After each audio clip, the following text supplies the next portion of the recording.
J'ai le bonheur d'habiter une très belle région, l'Abitibi. Celle-ci se trouve au nord du Québec.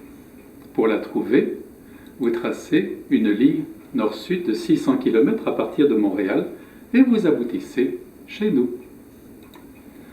Le paysage est essentiellement constitué de forêts et de lacs.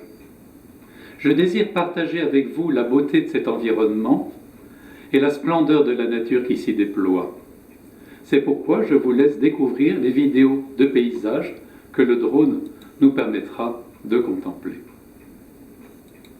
D'autres vidéos traitent d'un sujet tout à fait différent. Ce sont des réflexions à propos de la destinée humaine, à la lumière de la tradition spirituelle et théologique orthodoxe. Dès que j'ai été capable de penser, je me suis interrogé sur le sens de la vie et la raison de notre présence en cet univers. À un moment donné de mon existence, j'ai découvert l'Église orthodoxe, sa spiritualité liturgique et l'enseignement des pères grecs.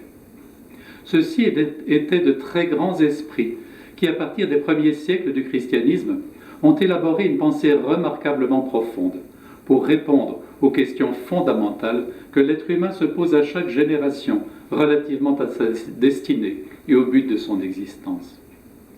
Et c'est de cela dont je désirais parler avec vous en de courtes vidéos. Chacune donnera une séquence du grand panorama de la pensée orthodoxe en sa richesse intellectuelle et sa profondeur spirituelle. Je crois qu'il est urgent en notre temps de donner ce type d'enseignement, même si les personnes qui sont disposées à l'entendre sont bien sûr peu nombreuses. Assez curieusement, je n'entends pas cette science spirituelle être dispensée par les institutions religieuses à l'époque actuelle. En notre société sécularisée, les institutions ecclésiastiques s'occupent essentiellement des réalités sociales, pour lesquelles, ceci dit en passant, elles n'ont ni la compétence nécessaire, ni les moyens matériels pour avoir une action efficace.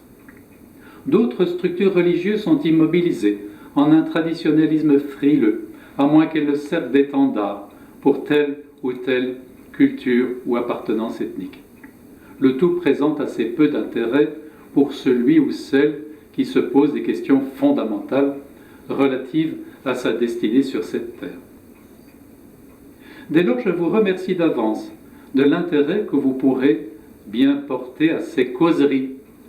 N'hésitez pas à me communiquer vos commentaires auxquels je répondrai volontiers, du moins s'ils sont amicaux et pertinents. J'espère aussi que par la même occasion, certaines personnes découvriront les charmes discrets de l'Abitibi, ou du moins au sein du béton des grandes villes, rêveront à une nature encore pratiquement intacte et revêtue de beauté.